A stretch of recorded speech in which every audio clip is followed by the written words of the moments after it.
بسم اللہ الرحمن الرحیم الحمد للہ رب العالمین والصلاة والسلام علی سید المرسلین والعاقبۃ للمتقین۔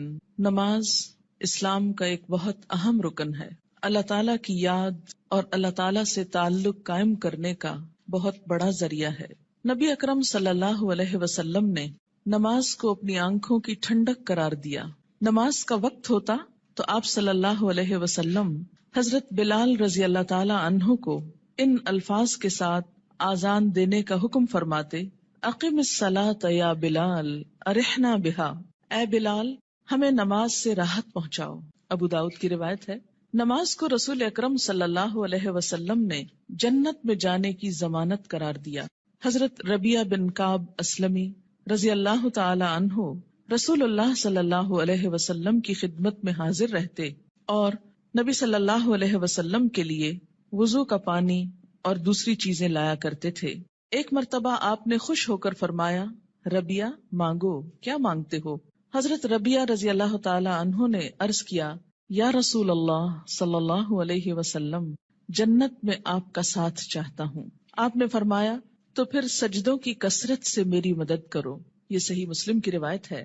یعنی اگر تمہارے نامہ اعمال میں سجدے زیادہ ہوئے تو میرے لیے تمہاری سفارش کرنا آسان ہو جائے گا۔ اللہ تعالیٰ نے قرآن پاک میں کامیاب لوگوں کی نشانی یہ بتائی ہے کہ وہ نماز کی پابندی کرتے ہیں۔ سورۃ المؤمنون آیت 9۔ سورۃ نور میں فرمایا کہ انہیں تجارت اور خرید و فروخت اللہ کی یاد اور نماز قائم کرنے اور زکوٰۃ دینے سے غافل نہیں کرتی۔ اللہ تعالیٰ نے نماز کو اقامت دین کی تمام تر جد و جہد کا حاصل قرار دیا۔ ارشاد باری تعالیٰ ہے: اگر ہم انہیں زمین میں اقتدار بخشیں، یعنی مسلمان زمین میں عروج کو پہنچے، طاقتور ہوں، تو وہ نماز قائم کریں گے، یعنی لوگوں کو اللہ کے آگے جھکائیں گے، زکوٰۃ ادا کریں گے، نیکی کا حکم دیں گے اور برائی سے منع کریں گے۔ یہ ایک اسلامی حکومت کی بنیادی خصوصیات ہیں۔ تکلیف، دکھ اور رنج کے وقت مومن کا یہی سب سے بڑا سہارا ہے۔ ارشاد باری تعالیٰ ہے: اے لوگو جو ایمان لائے ہو، اللہ سے صبر اور نماز کے ساتھ مدد مانگو۔ حضرت ابراہیم علیہ السلام اللہ تعالیٰ کے حکم پر اپنے اہل و عیال کو بیت الحرام کے پاس بے آب و گیاہ جگہ پر لے آئے تو بارگاہ رب العزت میں یہ دعا کی کہ میرے رب مجھے اور میری اولاد کو نماز قائم کرنے والا بنا۔ حضرت اسماعیل علیہ السلام کے جن اوصاف کا ذکر قرآن پاک میں آتا ہے ان میں سے ایک یہ بھی ہے، وہ اپنے گھر والوں کو نماز اور زکوٰۃ کا حکم دیتے تھے۔ آپ صلی اللہ علیہ وسلم کو بھی اس بات کا حکم دیا گیا کہ آپ اپنے اہل و عیال کو نماز کا حکم دیں اور خود بھی اس کے پابند رہیں۔ قرآن کریم سے ہدایت حاصل کرنے والے خوش نصیب لوگوں کی اللہ تعالیٰ نے جو نشانیاں بتائی ہیں ان میں سے ایک نشانی یہ بھی ہے کہ وہ نماز قائم کرنے والے لوگ ہیں۔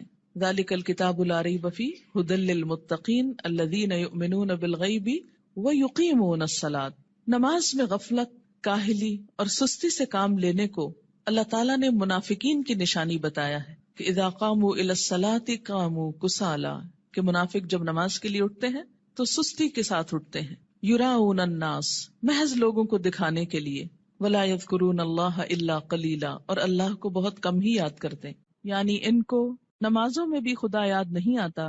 سورۃ ماعون میں اللہ تعالیٰ نے ان نمازیوں کے لیے ہلاکت اور تباہی بتائی جو نماز کے معاملے میں غفلت اور بے پرواہی سے کام لیتے ہیں۔ فویل للمصلین الذین هم عن صلاتهم ساہون۔ قرآن پاک میں اللہ تعالیٰ نے اقوام کی تباہی اور ہلاکت کا اصل سبب ترک نماز بتایا۔ ارشاد باری تعالیٰ ہے: اللہ کے فرما بردار بندوں کے بعد ایسے نالائق لوگ ان کے جانشین ہوئے جنہوں نے نماز کو ضائع کیا اور دنیا کے مزے اڑانے میں لگ گئے۔ ایسے لوگ عنقریب گمراہی کے انجام سے دوچار ہوں گے، یعنی دنیا میں بھی اس کا نقصان اٹھائیں گے اور آخرت میں بھی خسارے میں مبتلا ہوں گے۔ قیامت کے روز جہنمیوں کا ایک گروہ جہنم میں جانے کا ایک سبب یہ بیان کرے گا کہ لم نک من المصلین، ہم نماز پڑھنے والوں میں سے نہ تھے۔ حالت امن ہو یا حالت خوف، گرمی ہو یا سردی، تندرستی ہو یا بیماری، حتیٰ کہ جہاد و قتال کے موقع پر عین میدان جنگ میں بھی یہ فرض ساقط نہیں ہوتا۔ رسول اکرم صلی اللہ علیہ وسلم 5 فرض نمازوں کے علاوہ نماز تہجد، نماز اشراق، نماز چاشت، تحیت الوضو، تحیت المسجد کا بھی اہتمام فرماتے تھے۔ اور پھر خاص خاص مواقع پر اپنے رب کے حضور توبہ استغفار کے لیے نماز ہی کو ذریعہ بناتے، یعنی صلاۃ توبہ۔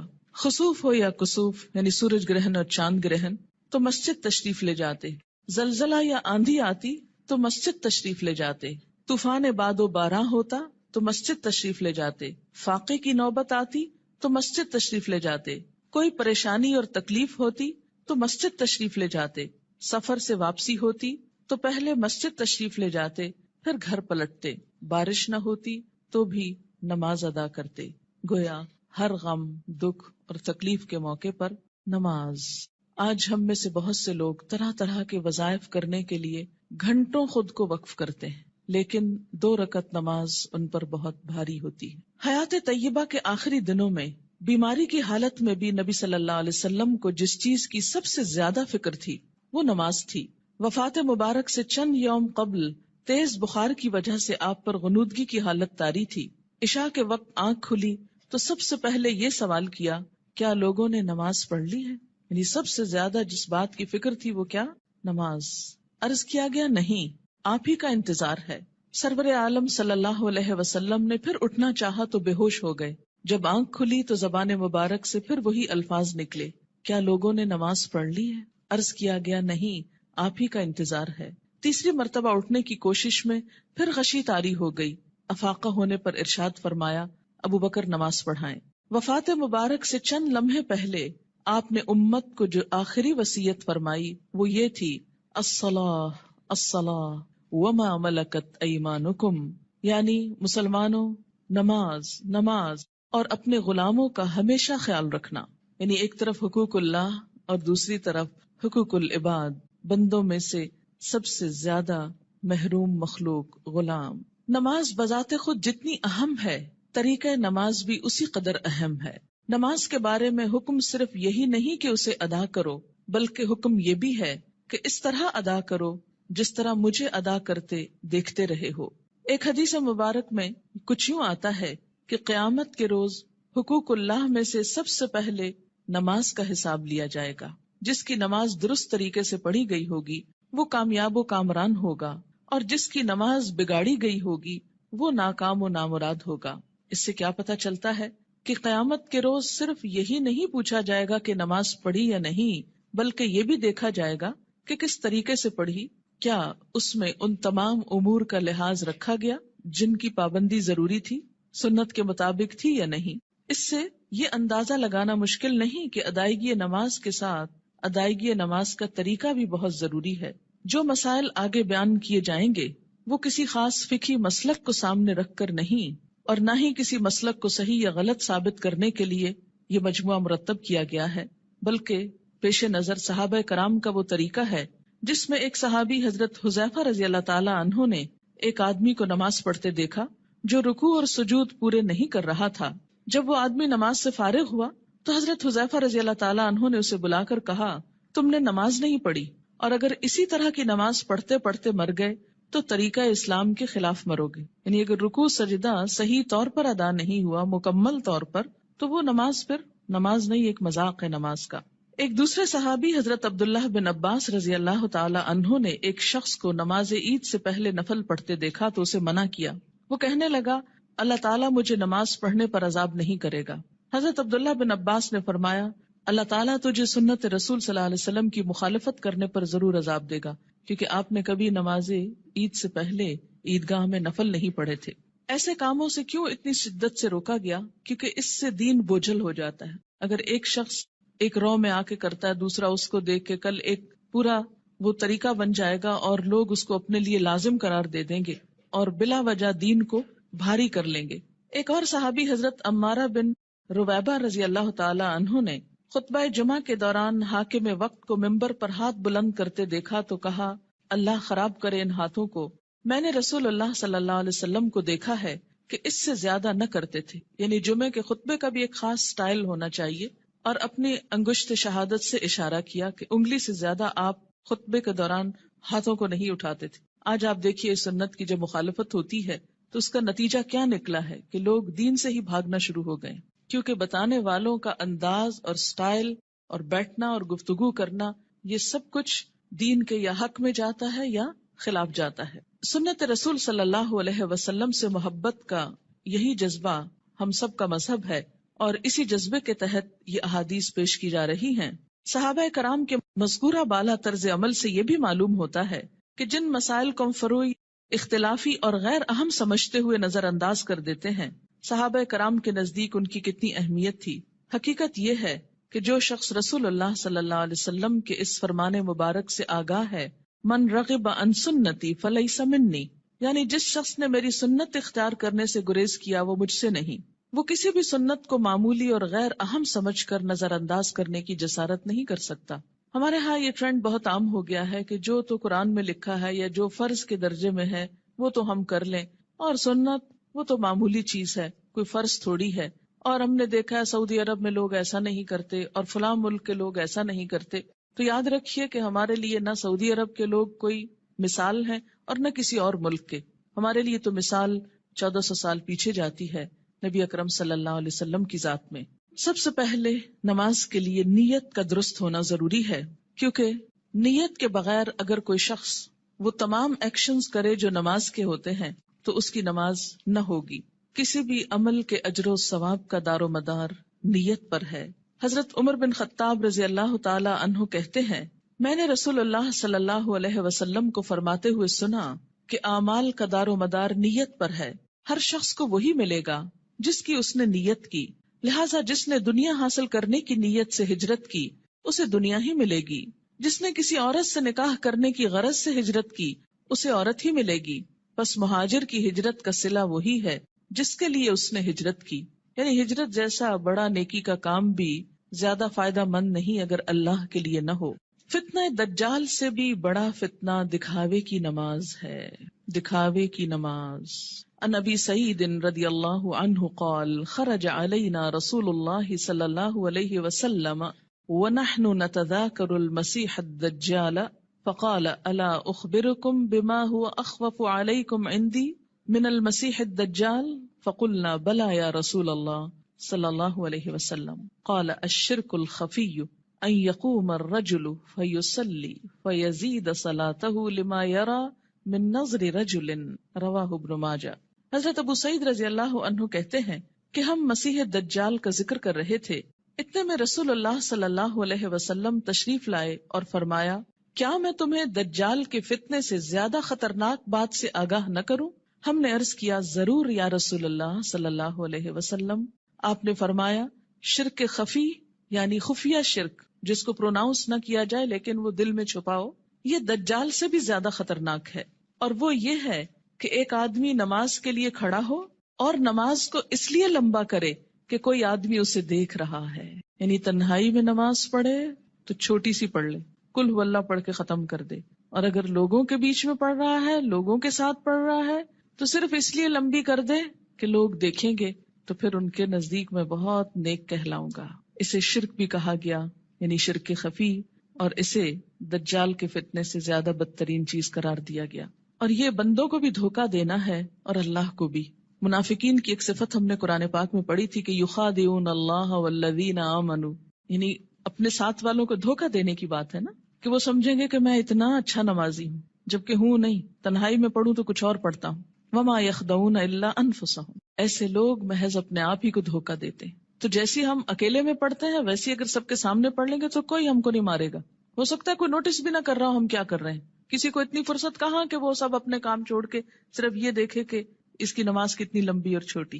یہ محض شیطان کا خیال ہوتا ہے جو ہمارے نیک عمل کو بھی برباد کر دیتا ہے۔ دکھاوے کی نماز شرک ہے۔ ان شداد ابن اوس رضی اللہ عنہ قال سمعت رسول اللہ صلی اللہ علیہ وسلم یقول من صلی یرائی فقد اشرک ومن صام یرائی فقد اشرک ومن تصدق یرائی فقد اشرک، رواہ احمد۔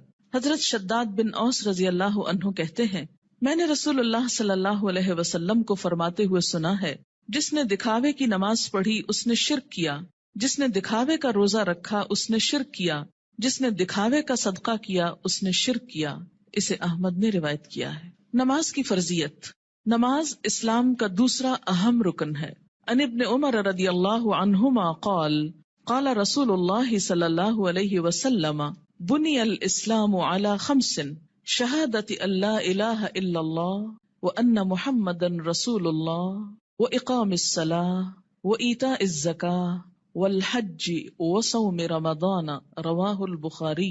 حضرت عبداللہ بن عمر رضی اللہ عنہ کہتے ہیں کہ رسول اللہ صلی اللہ علیہ وسلم نے فرمایا، اسلام کی بنیاد 5 چیزوں پر رکھی گئی ہے، اس بات کی شہادت، گواہی کہ اللہ کے سوا کوئی الہ نہیں اور محمد صلی اللہ علیہ وسلم اللہ کے رسول ہیں۔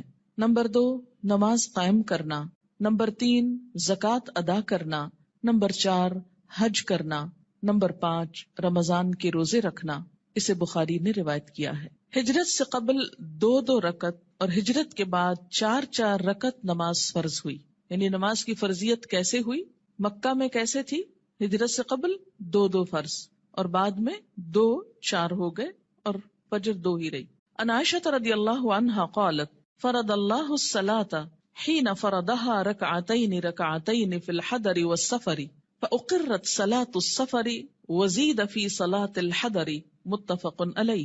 حضرت عائشہ رضی اللہ تعالی عنہا فرماتی ہیں، جب معراج کی رات اللہ تعالیٰ نے نماز فرض کی تو حضر و سفر، حضر کہتے ہیں حاضر ہونا، گھر میں رہنا، دونوں کے لیے 2 رکعت نماز فرض کی، بعد میں سفر کی نماز 2 رکعت برقرار رکھی گئی اور حضر کی نماز میں اضافہ کر دیا گیا۔ اسے بخاری اور مسلم نے روایت کیا ہے۔ نماز کی فضیلت، روزانہ باقاعدگی سے 5 نمازیں ادا کرنے سے تمام صغیرہ گناہ معاف ہو جاتے ہیں۔ عن ابی ہریرہ رضی اللہ عنہ قال قال رسول اللہ صلی اللہ علیہ وسلم ارأیتم لو ان نہرا بباب احدکم یغتسل فیہ کل یوم 5 ما تقول ذلك یبقی من درنہ قالوا لا يبقي من درنه شيئا قال فذلك مثل الصلوات الخمس يمحو الله بها الخطايا متفق علیہ۔ حضرت ابو ہریرہ رضی اللہ تعالی عنہ کہتے ہیں، رسول اللہ صلی اللہ علیہ وسلم نے فرمایا، تمہارا کیا خیال ہے اگر تم میں سے کسی کے دروازے پر نہر بہتی ہو اور وہ اس نہر میں ہر روز 5 مرتبہ نہائے تو کیا اس کے بدن پر کوئی میل کچیل باقی رہ جائے گا؟ صحابہ کرام نے عرض کیا، نہیں، کسی قسم کا میل کچیل باقی نہیں رہے گا۔ آپ صلی اللہ علیہ وسلم نے فرمایا، یہی 5 نمازوں کی مثال ہے، اللہ تعالیٰ ان نمازوں کے ذریعے گناہ مٹا دیتا ہے۔ اسے بخاری اور مسلم نے روایت کیا ہے۔ یاد رکھیے کہ کچھ گناہ ایسے ہوتے ہیں کہ جن کو نیکیاں مٹاتی چلی جاتی ہیں۔ ان الحسنات یذہبن السیئات، اس میں کیا چیز آتی ہے؟ مثلاً آپ کے ہاتھوں کو ڈسٹ اور چھوٹی موٹی گندگی لگ جاتی ہے کام کرتے ہوئے، جب آپ پانی سے دھوتے ہیں تو وہ ڈسٹ خود بخود بہہ جاتی۔ کچھ چکنائی وغیرہ کے داغ ایسے ہوتے ہیں کہ جو صرف پانی سے نہیں دھلتے، اس کے لیے آپ کو صابن استعمال کرنا پڑتا ہے۔ کچھ داغ ایسے ہوتے ہیں پینٹ وغیرہ کے کہ جو صرف پانی اور صابن سے نہیں دھلتے، ان کے لیے آپ کو مخصوص قسم کا سولوشن استعمال کرنا ہوتا ہے جو ان دھبوں کو دور کر دے۔ اسی طرح روحانی نجاستیں اور گناہ، ان کی بھی کچھ قسمیں ایسی ہیں کہ جو خود بخود نیکیوں سے مٹتی چلی جاتی ہیں، کچھ کے لیے عبادات کفارے کا ذریعہ بنتی ہیں، لیکن کچھ گناہ ایسے ہیں کہ جن کے داغ بہت سخت ہیں اور ان کے لیے خصوصی عمل، توبہ، استغفار، ان گناہوں کا کفارہ اور مداوع ضروری ہوتا ہے۔ جب تک ان پہ مثلاً حد جاری نہ ہو جائے یا کفارہ نہ دے دیا جائے یا بطور خاص اس کی توبہ اور اصلاح نہ کر لی جائے تو وہ گناہ معاف نہیں ہوتے۔ تو اسی لیے اس حدیث کا یہ جو معنی کیا گیا ہے یمحو اللہ بہا الخطایا، تو خطایا سے مراد کیا ہے؟ عام چھوٹے موٹے گناہ جو انسان ہونے کے ناطے بھول چوک کر اچانک انسان سے سرزد ہو جاتے ہیں۔ آپ منہ سے کچھ کہنے چلے تھے، کچھ اور کہہ بیٹھے، آپ کی نیت نہیں تھی، ارادہ نہیں تھا، اچانک ہی کچھ ہو گیا، پھر احساس ہوتا ہے، پھر آپ دوبارہ اس کی اصلاح کرتے ہیں، لیکن بسا اوقات وہ بھی بھول جاتے ہیں۔ تو ایسے میں کیا ہے کہ جو چیزیں انجانے میں نہ چاہتے ہوئے انسان سے ہو جائیں تو اللہ تعالیٰ انسان کے گناہوں کو مختلف عبادات کے ذریعے دھوتا رہتا ہے۔ نماز گناہوں کی آگ کو ٹھنڈا کرتی ہے۔ ان انس بن مالک رضی اللہ عنہ قال قال رسول اللہ صلی اللہ علیہ وسلم ان للہ ملکا ینادی عند کل صلاة یا بنی آدم قوموا الی نیرانکم التی اوقدتموها فاطفئوها رواہ الطبرانی فی الاوسط۔ حضرت انس بن مالک رضی اللہ تعالی عنہ کہتے ہیں، رسول اللہ صلی اللہ علیہ وسلم نے فرمایا، ہر نماز کے وقت اللہ تعالیٰ کا مقرر کردہ فرشتہ پکارتا ہے، لوگو اٹھو اس آگ کو بجھانے کے لیے جسے تم نے اپنے گناہوں سے جلایا ہے، یعنی انسان کے گناہ انسان کے لیے جہنم کی آگ تیار کرتے ہیں، لیکن جب انسان نماز پڑھتا ہے آگ بجھ جاتی۔ پانچوں نمازیں باقاعدگی سے ادا کرنے والا قیامت کے دن صدیقین اور شہداء کے ساتھ ہوگا۔ ان عمر ابن مرۃ الجہنی رضی اللہ عنہ قال جاء رجل الى النبی صلی اللہ علیہ وسلم فقال یا رسول اللہ ارأیت ان شہدت ان لا الہ الا اللہ وانک رسول اللہ وصلیت الصلوات الخمس وادیت الزکاة وصمت رمضان وقمته فممن انا قال من الصدیقین والشہداء رواہ ابن حبان۔ حضرت عمر بن مرہ جہنی رضی اللہ تعالی عنہ کہتے ہیں کہ ایک آدمی نبی اکرم صلی اللہ علیہ وسلم کی خدمت میں حاضر ہوا اور عرض کیا یا رسول اللہ بتائیے اگر میں گواہی دوں کہ اللہ کے سوا کوئی الہ نہیں، آپ اللہ کے رسول ہیں، اور پانچوں نمازیں ادا کروں، زکوٰۃ دوں، رمضان کے روزے رکھوں اور رمضان میں قیام بھی کروں یعنی تراویح بھی پڑھوں، تو میرا شمار کن لوگوں میں ہوگا؟ آپ صلی اللہ علیہ وسلم نے ارشاد فرمایا صدیقین اور شہداء میں۔ اسے ابن حبان نے روایت کیا ہے۔ یعنی فرائض کا پورا کرنے والا بلند درجے رکھتا ہے، الا یہ کہ وہ بندوں کے حقوق میں ایسی کمی کرے کہ جس سے اس کے فرائض کا اجر بھی ختم ہو جائے۔ رات کی تاریکی میں مسجد میں آنے والے نمازیوں کے لیے قیامت کے دن مکمل نور کی خوشخبری ہے۔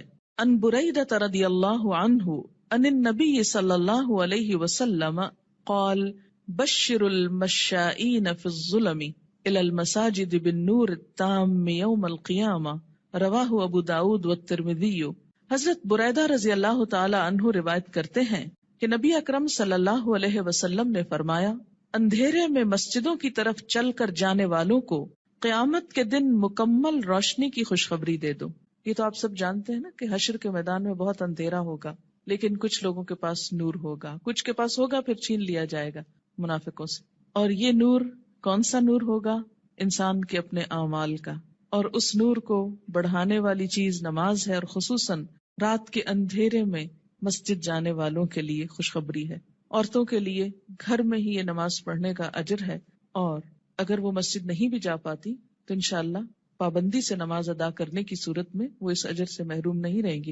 نور کی وہ دعا بھی سکھائی گئی نا کہ ربنا اتمم لنا نورنا، اللہ ہمارا نور ہم پہ مکمل کر دے، کہ حشر کے میدان میں یہ دعا مانگیں گے اہل ایمان اس پریشانی سے کہ کہیں ان کا نور ان سے چھین نہ لیا جائے۔ مسجد میں آنے والے نمازی اللہ کے ملاقاتی ہیں جن کی اللہ تعالیٰ عزت فرماتا ہے۔ وَأَن سلمان رضی اللہ عنہ ان النبی صلی اللہ علیہ وسلم قال من تودأ فی بیتہ فاحسن الوضوء ثم اتى المسجد فهو زائر اللہ وحق علی المزور ان یکرم الزائر رواہ الطبرانی۔ حضرت سلمان رضی اللہ تعالی عنہ سے روایت ہے کہ نبی اکرم صلی اللہ علیہ وسلم نے فرمایا جس نے اپنے گھر میں اچھی طرح وضو کیا اور پھر مسجد میں آیا وہ اللہ کا ملاقاتی ہے، اور میزبان کے لیے ضروری ہے کہ وہ اپنے ملاقاتی کی عزت کرے۔ قیامت کے دن ایسے لوگوں کو عزت کے ساتھ جنت میں رکھا جائے گا، عزت کا لباس پہنایا جائے گا اور عزت کا مقام دیا جائے گا۔ وَلَهُمْ أَجْرٌ کریم کی جو بات آتی ہے، کریم عزت والا۔ نماز کی اہمیت۔ بے نماز کا انجام قارون، فرعون، حامان اور ابی ابن خلف کے ساتھ ہوگا۔ ان عبداللہ ابن عمرو ابن العاص رضی اللہ عنہما ان النبی صلی اللہ علیہ وسلم انہ ذکر الصلاة یوما فقال من حافظ علیہا كانت له نورا وبرهانا ونجاة يوم القيامة ومن لم يحافظ عليها لم يكن له نورا ولا برهانا ولا نجاة وكان يوم القيامة مع قارون وهامان وفرعون وأبي بن خلف رواہ ابن حبان۔ حضرت عبداللہ بن عمرو بن العاص رضی اللہ تعالی عنہ کہتے ہیں کہ نبی اکرم صلی اللہ علیہ وسلم نے ایک دن نماز کا ذکر کرتے ہوئے فرمایا جس شخص نے نماز کی حفاظت کی اس کے لیے نماز قیامت کے روز نور، برہان اور نجات کا سبب ہوگی، اور جس نے نماز کی حفاظت نہ کی اس کے لیے نہ نور ہوگا، نہ برہان، نہ نجات۔ نیز قیامت کے روز اس کا انجام قارون، فرعون، حامان اور ابی ابن خلف کے ساتھ ہوگا۔ اسے ابن حبان نے روایت کیا ہے۔ یہاں پر نماز کی حفاظت کا ذکر ہے، پابندی وقت بھی مراد ہے، رکوع اور سجود وغیرہ کی حفاظت بھی، اپنے دل اور خیالات کی حفاظت بھی، طہارت کی حفاظت بھی، تو ایسی نماز پڑھنے والے کی اللہ تعالیٰ بھی حفاظت فرمائیں گے، اور قیامت کے دن اس کے لیے یہ نماز سراسر فائدے کا سبب ہوگی۔ اور اگر نہیں تو ایسا شخص فرعون، قارون، جو مال کی محبت میں گرفتار تھا، کیونکہ عموماً انسان نمازوں کی پرواہ کیوں نہیں کرتا؟ مال کی محبت میں گرفتار ہو کر۔ فرعون حکومت اور جاہ و مال کی وجہ سے، تکبر کی وجہ سے۔ حامان جو اس کا مشیر تھا، جو فرعون کی خوشنودی حاصل کرنے کے لیے اسی کے دین پر تھا اور اسی کا مددگار اور وزیر تھا۔ آج بھی دنیا میں بہت سے ایسے لوگ ہیں جو اپنے بڑوں کی خوشنودی حاصل کرنے کے لیے اپنے کسی باس کی یا کسی بڑے کی اس کا کام کرتے کرتے یا اس کی خوشامد کرتے کرتے اللہ تعالیٰ کا یہ حق بھول جاتے ہیں۔ اور اسی طرح ابی ابن خلف اسلام دشمنوں میں سے تھا، یعنی ایسا شخص جو نماز کی حفاظت نہ کرے، پھر اسے صدیقین اور شہداء کے ساتھ ہونے کی بجائے ایسے مجرموں کے ساتھ رکھا جائے گا۔ اسلام اور کفر کے درمیان حد فاصل نماز ہے۔ عن جابر رضی اللہ عنہ قال قال رسول اللہ صلی اللہ علیہ وسلم بین الرجل و بین الشرک والکفر ترک الصلاۃ، رواہ مسلم۔ حضرت جابر رضی اللہ عنہ سے روایت ہے کہ رسول اللہ صلی اللہ علیہ وسلم نے فرمایا، آدمی اور شرک یا کفر کے درمیان حد فاصل ترک نماز ہے، یعنی نماز کا پڑھنا یا چھوڑنا اس کو ایک طرف یا دوسری طرف لے آتا ہے۔ اسے مسلم نے روایت کیا ہے۔ مثلاً ایک شخص مسلمان ہے، اسلام کی حفاظت میں ہے، یہ حفاظت جو ہے یہ نماز کے ساتھ ہے، یا یوں کہیے کہ نماز ہی کی یہ باؤنڈری۔ جب کوئی شخص نماز نہیں پڑھتا، اس عہد کو توڑتا ہے تو وہ کٹ جاتی ہے ڈور جس سے وہ محفوظ تھا، اور اس کے بعد وہ اسلام کی حدوں سے نکل کر کفر کے قریب ہو جاتا ہے یا اس میں داخل ہو جاتا ہے۔ 10 برس کی عمر میں اگر بچہ نماز کا عادی نہ بنے تو اسے مار کر نماز پڑھوانی چاہیے، یعنی سختی کی جا سکتی ہے۔ عن عمرو بن شعیب عن ابیہ عن جدہ رضی اللہ عنہما قال قال رسول اللہ صلی اللہ علیہ وسلم مروا اولادکم بالصلاة وهم ابناء 7 سنین واضربوهم علیہا وهم ابناء 10 سنین وفرقوا بینہم فی المضاجع، رواہ ابو داود۔ حضرت عمر اپنے باپ شعیب سے اور شعیب اپنے دادا عبداللہ بن عمرو بن عاص سے روایت کرتے ہیں کہ رسول اللہ صلی اللہ علیہ وسلم نے فرمایا، جب تمہارے بچے 7 برس کے ہو جائیں تو انہیں نماز پڑھنے کا حکم دو، جب 10 برس کے ہو جائیں اور نماز باقاعدگی سے نہ پڑھیں تو نماز پڑھانے کے لیے انہیں مارو، نیز 10 برس کی عمر کے بچوں کو علیحدہ علیحدہ بستروں پر سلاؤ۔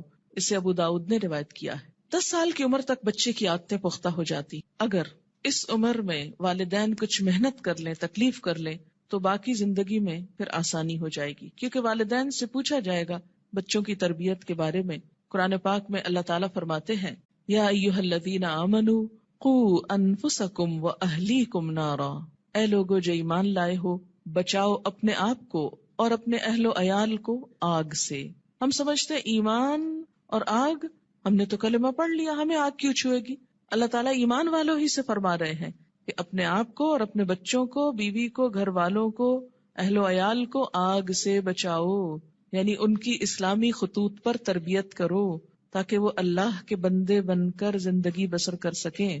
اگر کوئی شخص اس سلسلے میں کوتاہی کرتا ہے تو اس سے پوچھ ہوگی۔ بہرحال یہاں 7 برس کی عمر سے نماز کی ابتدا کا حکم ہے، اس سے پہلے بچوں کو تکلیف نہیں دینی چاہیے۔ اگر خود شوق سے کچھ کرتے ہیں، مثلاً ماں نماز پڑھی، ساتھ آ کے سجدے کرتے ہیں، بیٹھ جاتے ہیں تو ٹھیک ہے، لیکن 7 سال سے پہلے انہیں تکلیف نہیں دینی چاہیے۔ اس میں ضرور کوئی حکمت ہوگی کہ 7 سال ہی، کیونکہ اس وقت تک بچہ اپنے کام بہت سے خود کرنے کا عادی ہو جاتا ہے، اہل ہو جاتا ہے۔ 7 سال کے کم عمر بچے کو مثلاً 6 سال میں آپ کو ہاتھ بھی دھلانے ہیں، آپ کو منہ بھی دھلانا ہے، تو ماؤں کے لیے ایک بہت تکلیف ہو جاتی، لیکن عام طور پر 7 سال کا بچہ اپنے یہ کام خود کو واش کر سکتا ہے، خود کو صاف کر سکتا ہے، نہا سکتا ہے، وضو کر سکتا ہے، تو 7 سال کی عمر میں ابتدا کی جائے اور 3 سال تک نرمی سے اسے نماز کا عادی بنایا جائے۔ جب 10 سال کا ہو جائے تو پابندی شروع کرا دی جائے، اور اب اگر پابندی نہ کرے تو سختی کی جائے۔ لیکن انشاءاللہ جو 7 سال سے ابتدا کرا دے گا اس کو 10 سال میں سختی کی ضرورت نہیں رہے گی، اور اس میں آپ پھر تدریج سے کام لے سکتے ہیں۔ مثلا میں نے اپنے بچوں کے ساتھ یہ کیا کہ ان کو جو 7ویں سال کی جو برتھ ڈے آپ سیلیبریٹ کرتے ہیں تو کیک کھلانے کی بجائے بٹھا کے یہ بتایا کہ نماز کتنی امپورٹنٹ ہے، اور آج سے تم 7 سال کے ہو گئے ہو اور ہم سب مل کر مغرب کی نماز پڑھیں گے. میں نے یہ نہیں کہا کہ تم پڑھو، بلکہ ہم پڑھیں گے. اور ساتھ کھڑے ہو کر وضو کروایا، ساتھ کھڑے ہو کر نماز پڑھائی. اس سے بچے کو کچھ بھی مشکل نہیں ہوئی. نماز سے پہلے وضو ایک مشکل کام ہوتا ہے، جو وہ مرحلہ پار کر جائے اس کے لیے اگلا مرحلہ آسان ہو جاتا ہے. تو مائیں اگر وضو کرتے وقت تھوڑا سا وقت 5-7 منٹ لگائیں اور ساتھ وضو کرائیں، اس سے وضو کی بھی اصلاح ہوگی انشاءاللہ، کہ دیکھا جائے گا کہ وہ اپنے کپڑے تو نہیں بھگو رہے یا باتھ روم تو نہیں بھگو رہے. کیونکہ بہت دفعہ دیکھنے میں آتا ہے اب تک کہ بچے تو کیا، بڑے بڑے میچور لوگ جب کسی واش روم سے نکلتے ہیں تو سارا واش روم یوں لگتا ہے جیسے کوئی نہا کے نکلا ہو یہاں سے. کبھی سمجھ نہیں آئی کہ اس قدر پانی گرانے کی کہ جو سنک سے باہر زمین پر بھی پورا پھیل جائے اور کپڑے بھی اور سب کچھ گندا کرے، اس کی آخر کیا وجہ ہے اور اس کی ضرورت کیا ہے؟ جب ہم وضو کرتے ہیں تو نہاتے تو نہیں ہیں، لیکن منظر باتھ روم میں نہانے کا ہی نظر آتا ہے. خیر، اب دیکھیں کہ بچوں کو جب وضو کرائیں تو اس وقت بھی انہیں بتائیں کہ پانی بہت نہیں استعمال کرنا اور کس طریقے سے وہ کریں گے. انشاءاللہ اس کا طریقہ آگے پورا آئے گا، آپ اپنا سب چیک کر لیجئے، بچوں کا بھی کر لیجئے. پھر اس کے بعد یہ کہ ساتھ کھڑا کر کے نماز پڑھیں، کیونکہ تنہا نماز پڑھنے میں کوتاہی ہوتی ہے، مشکل لگتی ہے.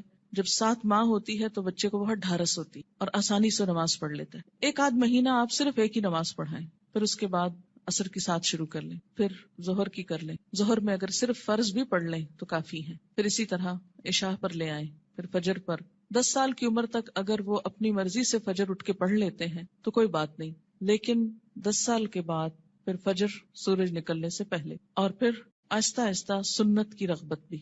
فجر کی تو سنت خیر پڑھی ہی جائے گی، لیکن باقی نمازوں میں آہستہ آہستہ رغبت، حتیٰ کہ جب بالغ ہوں، 12 سال 13 14 مختلف بچوں کی مختلف بلوغت کی عمر ہوتی ہے، تو اس وقت پھر ان کو دین کی ایسی باتیں ساتھ پڑھائیں کہ جس سے ان کے دل میں سنت پڑھنے کی، نفل پڑھنے کی محبت پیدا ہو جائے اور وہ نماز سے بھاگے نہیں بلکہ نماز سے محبت کرے، ایسی ہی جیسے اللہ کے رسول صلی اللہ علیہ وسلم فرماتے تھے، اٹھو بلال، نماز قائم کرو اور ہمیں راحت پہنچاؤ. کہ نماز ایک خوشی کی خبر بن جائے، نہ کہ ایک پریشانی کی. اور اس میں تھوڑی سی محنت کی ضرورت ہے. اگر کوئی بچہ محنت کے باوجود، کوشش کے باوجود نہ پڑھنے کی طرف آئے تو پھر خصوصی طور پر دعا مانگے. نفل حاجت کے پڑھ کر خصوصی دعا بچے کے لیے مانگے کہ اللہ تعالیٰ اس کے لیے یہ کام آسان کر دے اور اس کے دل میں یہ محبت پیدا کر دے. آپ دیکھیں کہ اگر آپ بچوں کو نماز کا عادی کر دیں گے تو آپ کو کتنا فائدہ ہے کہ ہر نماز میں جب وہ پڑھیں گے ربنا اغفر لی ولوالدی، یعنی ہر نماز کے اندر وہ آپ کے لیے دعائیں کریں گے.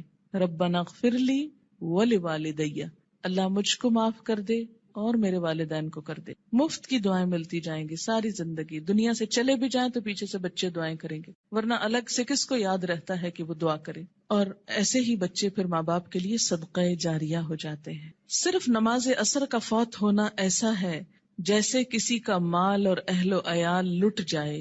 عن ابن عمر رضی اللہ عنہما قال قال رسول اللہ صلی اللہ علیہ وسلم الذي تفوته صلاة العصر فكأنما وتر أهله وماله متفق علیہ.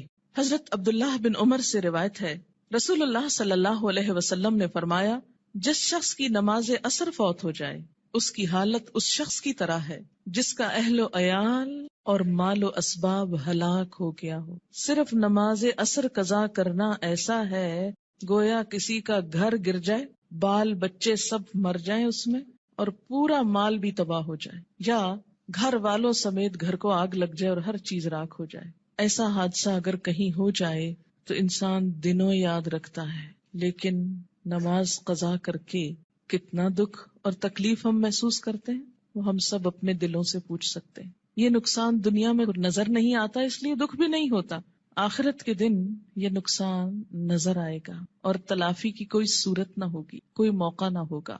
اچھا، یہ جو حدیث ہے یہ بخاری اور مسلم نے روایت کی ہے، یعنی متفق علیہ حدیث ہے، یعنی کوئی ایسی کھیل مذاق کی بات نہیں ہے کہ ایسی ڈرا رہے.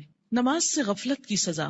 حضرت سمرہ بن جندب رضی اللہ تعالی عنہ روایت کرتے ہیں کہ آن حضور صلی اللہ علیہ وسلم اپنے اصحاب سے پوچھا کرتے، کیا تم میں سے کسی نے کوئی خواب دیکھا ہے؟ سمرہ کہتے ہیں پھر اللہ تعالیٰ جس کے لیے چاہتا وہ اپنا خواب بیان کرتا، یعنی اللہ کے اذن سے لوگ اپنا خواب بیان کرتے. ایک دن صبح کے وقت ایسا ہوا، آن حضرت صلی اللہ علیہ وسلم نے فرمایا، گزشتہ رات کو میرے پاس 2 فرشتے آئے، جبرائیل اور میکائیل علیہم السلام. دونوں نے مجھ کو اٹھایا اور کہنے لگے چلو. میں ان کے ساتھ چلا. ایک آدمی کے پاس پہنچے جو کروٹ پر لیٹا ہے، یعنی پہلو پہ لیٹا ہوا ہے، اور دوسرا شخص جو ایک فرشتہ ہے پتھر لیے ہوئے اس کے سر پہ کھڑا ہے. وہ کیا کرتا ہے؟ جھک کر پتھر سے اس کا سر کچل ڈالتا ہے. یعنی کھڑا آدمی جھک کر پتھر سے سر کچلتا ہے اور پتھر ڈھلک کر ادھر آ جاتا ہے. یعنی جب وہ پھینکتا ہے سر کچل کر پتھر دوسری طرف چلا جاتا ہے. وہ شخص پتھر کو سنبھالنے کے لیے جاتا ہے، دوسری طرف جا کے پتھر اٹھاتا ہے، اور جب پتھر لے کر آتا ہے تو اس لیٹے ہوئے شخص کا سر جڑ کر جیسے پہلے تھا ویسے ہی ہو چکا ہوتا ہے. پھر وہ پتھر مار کر اس کا سر کچلتا ہے. ایسا ہی پھر برابر ہوتا رہتا ہے کہ مارا جاتا ہے، سر کچلا جاتا ہے، جب تک پتھر کو دوبارہ اٹھایا جاتا ہے سر پھر درست ہو جاتا ہے، پھر مارا جاتا ہے. یہ بار بار سر کا درست ہونا اور بار بار مارا جانا یہ دراصل عذاب کی شدت کی طرف اشارہ ہے. میں نے کہا کس نے؟ نبی صلی اللہ علیہ وسلم نے ان فرشتوں سے پوچھا سبحان اللہ، یہ دونوں کون ہیں؟ انہوں نے کہا چلو، یعنی ابھی نہیں پوچھو. ہم پھر چل پڑے اور ایک شخص پر پہنچے جو سیدھا لیٹا ہوا ہے، چت لیٹا ہوا ہے، اور اس کے پاس ایک اور شخص لوہے کی سنی لیے ہوئے کھڑا ہے، یعنی لوہے کا ایک ہیمر سا. وہ کیا کرتا ہے؟ اس کے منہ کے ایک طرف جا کر اس کا گلپھڑا گدی تک پھاڑ ڈالتا ہے، یعنی منہ کے اندر سے، اور نتنے اور آنکھ کو بھی اسی طرح گدی تک چیر دیتا ہے، نتنے کو بھی، آنکھ کو بھی، منہ کو بھی. پھر منہ کی دوسری طرف جا کر بھی ایسا ہی کرتا ہے، اور جب ایک طرف کا چیرتا ہے تو دوسری طرف جا کر بھی ایسا ہی کرتا ہے، اور جب ایک طرف چیر چکا ہوتا ہے تو دوسری طرف بالکل درست ہو چکی، نہیں پہلے ایک طرف پھر دوسری طرف، اتنے میں پہلا درست ہو چکا ہوتا ہے، اور پھر وہ اسی طرح اس کو چیرتا ہے، پھر وہ درست ہو جاتا ہے. ایسا ہی برابر ہو رہا ہے. میں نے اپنے ساتھ والے فرشتوں سے پوچھا سبحان اللہ، یہ دونوں کون ہیں؟ انہوں نے کہا چلو چلو، یعنی ابھی آگے چلتے ہیں، ابھی نہ پوچھو. خیر پھر ہم تینوں چلے. ایک گڑھے پر پہنچے جو تندور کی طرح تھا. سمرہ بن جندب رضی اللہ تعالی عنہ کہتے ہیں میں سمجھتا ہوں کہ حضور صلی اللہ علیہ وسلم نے یہ بھی فرمایا اس تندور میں غل اور شور ہو رہا تھا. ہم نے جو جھانک کر دیکھا تو اس میں مرد اور عورتیں ہیں لیکن سب ننگے، اور جب ان کے نیچے سے آگ کی لپٹ ان پر آتی ہے تو چلاتے ہیں. میں نے اپنے ساتھ والے فرشتوں سے پوچھا یہ کون لوگ ہیں؟ انہوں نے کہا چلو، یعنی ابھی آگے چلتے ہیں. خیر پھر ہم تینوں چلے اور ایک ندی پر پہنچے.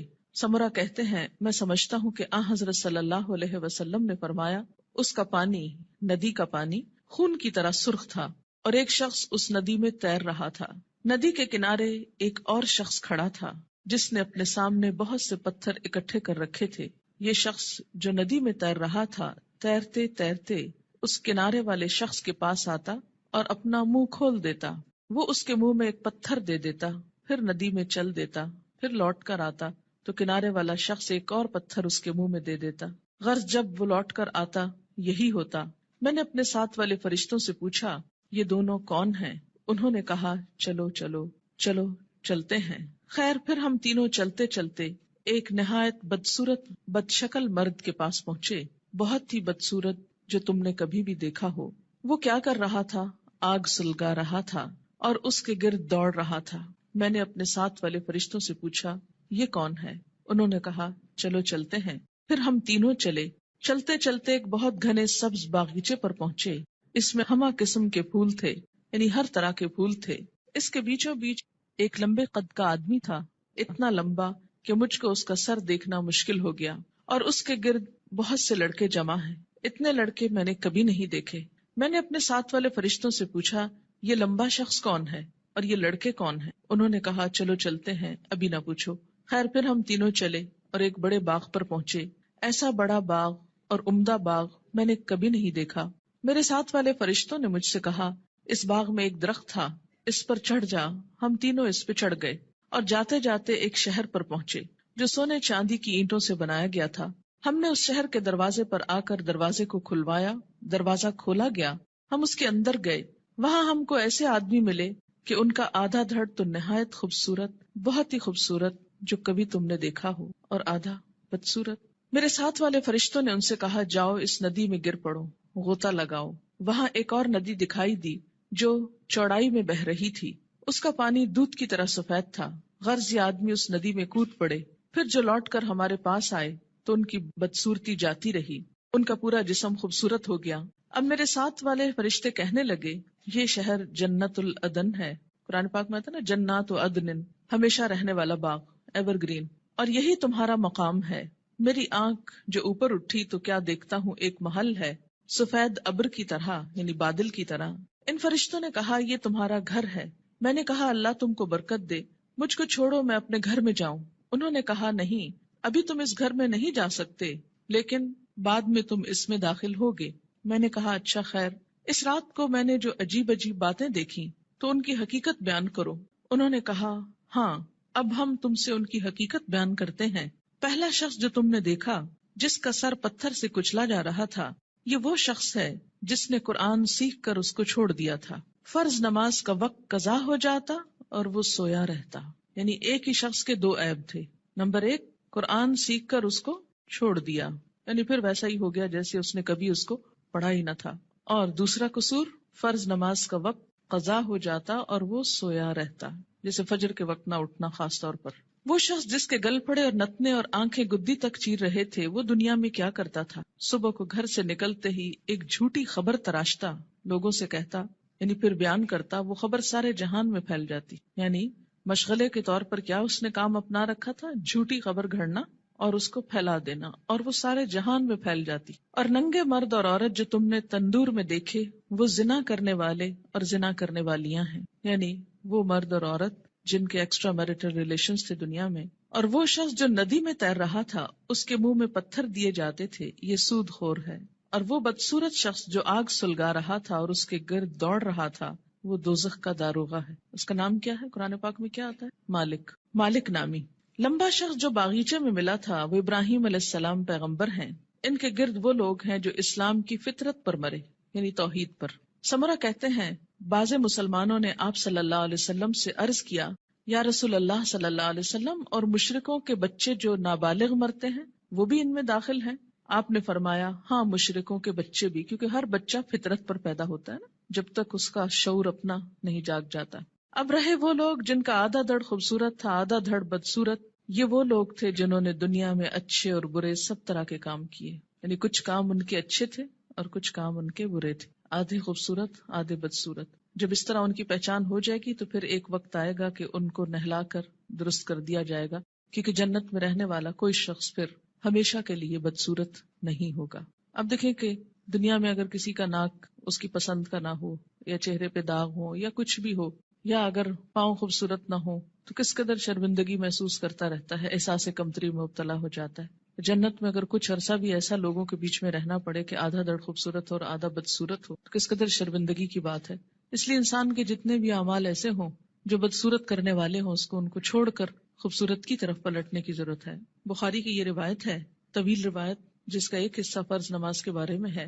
یاد رکھیے، انبیاء علیہم السلام کی خواب وحی کا ایک ذریعہ ہوتا ہے، اور یہ خواب آپ صحابہ کے بیچ میں بیان کر رہے ہیں اور سکھانے کا ایک طریقہ ہے۔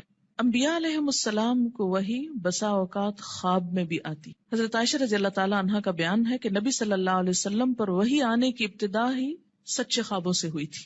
انبیاء علیہم السلام کے خواب بھی سچے ہوتے ہیں، اور خواب میں بھی جو سین ان کو دکھائے جاتے ہیں، جو باتیں ان کو دکھائی جاتی ہیں، وہ بالکل سچ ہوتی ہیں، حقیقت۔ تو یہاں پر آپ صلی اللہ علیہ وسلم کو بذریعہ خواب دکھایا گیا کہ ایک شخص ہے جس کا سر پتھر سے کچلا جا رہا ہے اور پھر ٹھیک ہو جاتا، اور پھر اب آپ دیکھیے کہ جو شخص قرآن یاد کر کے بھلا دیتا ہے، ایک تو حافظ کا انجام بتایا گیا۔ میں آپ لوگوں کو یہ نصیحت کروں گی کہ جب تک بچوں کا اپنا رجحان نہ ہو، اپنا شوق نہ ہو، خدا کے لیے ان کو حفظ نہ کرائیں۔ کیوں؟ اس لیے کہ وہ ماں باپ کے کہنے میں آ کے کر تو لیتے ہیں، لیکن بعد میں اس کی حفاظت نہیں کرتے۔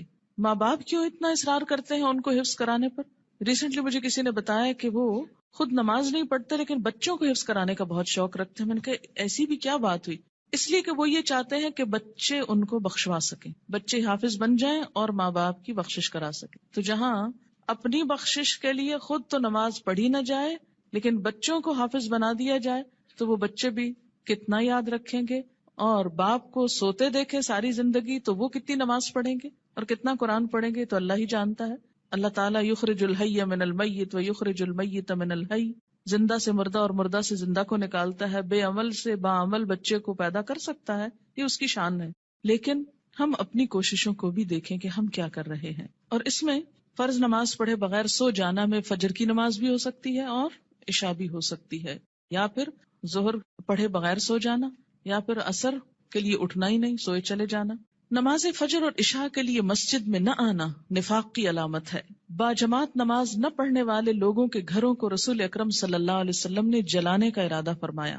عن ابی ہریرہ رضی اللہ عنہ قال قال رسول اللہ صلی اللہ علیہ وسلم لیس صلاة اسقل علی المنافقین من الفجر والعشاء ولو يعلمون ما فيهما لآتوهما ولو حبوا لقد هممت ان آمر المؤذن فيقيم ثم آمر رجلا يؤم الناس ثم آخذ شعلا من نار فأحرق على من لا يخرج إلى الصلاة بعد. متفق علیہ. حضرت ابو ہریرہ رضی اللہ تعالیٰ عنہ کہتے ہیں کہ رسول اللہ صلی اللہ علیہ وسلم نے فرمایا، منافقوں پر فجر اور عشاء کی نماز سے زیادہ بھاری کوئی نماز نہیں ہے. اگر انہیں پتہ چل جائے کہ دونوں نمازوں کا ثواب کتنا زیادہ ہے تو ان دونوں نمازوں میں ضرور آتے، خواہ گھٹنوں کے بل ہی آنا پڑتا. چل نہ سکتے تو رینگ کر آتے، جیسے بچے رینگتے ہیں، کرال کرتے ہیں، کرال کرتے ہوئے آتے.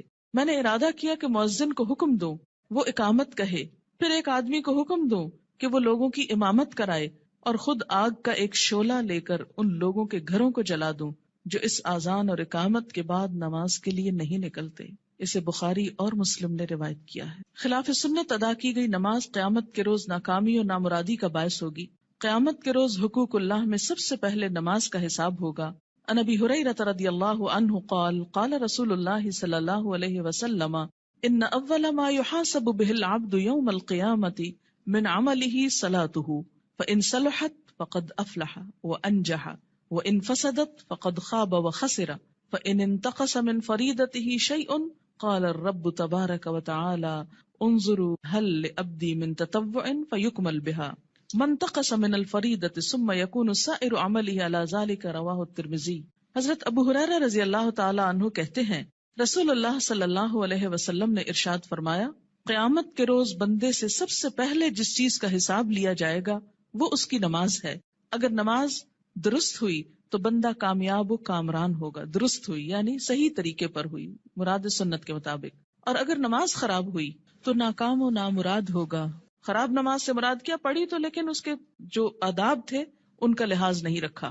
اس میں طہارت، قبلے کا رخ ہونا، لباس کا درست ہونا، یہ ساری چیزیں آ جاتی. اگر بندے کے فرائض میں کچھ کوتاہی ہو گئی تو اللہ تعالیٰ فرمائیں گے میرے بندے کے نامہ اعمال میں دیکھو کوئی نفل عبادت ہے.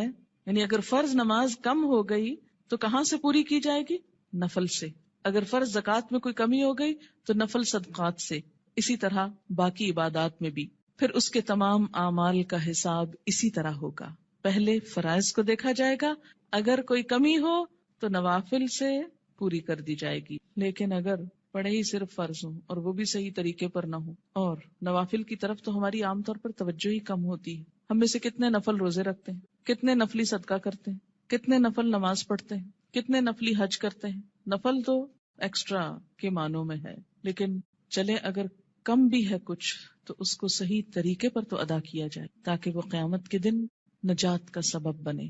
وآخر دعوانا ان الحمد للہ رب العالمین.